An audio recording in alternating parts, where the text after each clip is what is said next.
এক যে ছিল ঘাস ফড়িং আর এক ছিল পিঁপড়া। গরমের দিনগুলোতে ঘাস ফড়িং সারাদিন গান গেয়ে আর নেচে বেড়াত, আর কোনো কিছুর তোয়াক্কা করত না। সে মনে করত খাবার তো প্রকৃতিতেই ছড়িয়ে আছে, যখন খুশি পাওয়া যাবে। অন্যদিকে পিঁপড়াটি ছিল খুব পরিশ্রমী। সে সারা গ্রীষ্মকাল জুড়ে মাঠে মাঠে ঘুরে খাবার সংগ্রহ করত এবং তা নিজের বাসায় জমা করত। শীতের প্রস্তুতির জন্য পিঁপড়াটি ছিল খুব সচেতন। ঘাস ফড়িং পিঁপড়াকে দেখে উপহাস করত। সে বলতো, আরে পিঁপড়া ভাই, এত পরিশ্রম কেন করছো? দেখো চারদিকে কত খাবার, এসো আমরা গান গাই, আনন্দ করি। পিঁপড়া সবিনয়ে উত্তর দিত, ঘাস ফড়িং ভাই, শীত আসছে, এখন খাবার সংগ্রহ না করলে শীতে না খেয়ে থাকতে হবে। তুমিও কিছু খাবার জমিয়ে রাখো। কিন্তু ঘাস ফড়িং তাতে কান দিল না। সে তার নিজের খেয়ালেই মেতে রইল।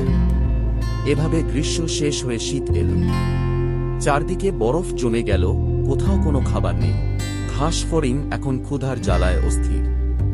সে তখন খাবার খোঁজার জন্য পিঁপড়ার বাসায় গিয়ে হাজির হল। ঘাস ফড়িং কাতর স্বরে বলল, পিঁপড়া ভাই, আমি খুব ক্ষুধার্ত, আমাকে কিছু খাবার দেবে? আমি আর কিছুই পাচ্ছি না। পিঁপড়া তাকে জিজ্ঞেস করল, গ্রীষ্মকাল যখন ছিল তখন তুমি কি করছিলে? ঘাস ফড়িং লজ্জিত হয়ে মাথা নিচু করে বলল, আমি তখন শুধু গান গাইছিলাম আর নাচছিলাম। পিঁপড়া তখন গম্ভীর হয়ে উত্তর দিল, তুমি যদি গ্রীষ্মের দিনে শুধু গান গেয়ে আর নাচেই সময় কাটিয়ে থাকো, তবে শীতের দিনে তোমাকে না খেয়েই কাটাতে হবে। পিঁপড়া তার দরজা বন্ধ করে দিল। ঘাস ফড়িং বুঝতে পারল যে সময়ের কাজ সময় না করলে ভবিষ্যতে বড় মাশুল দিতে হয়।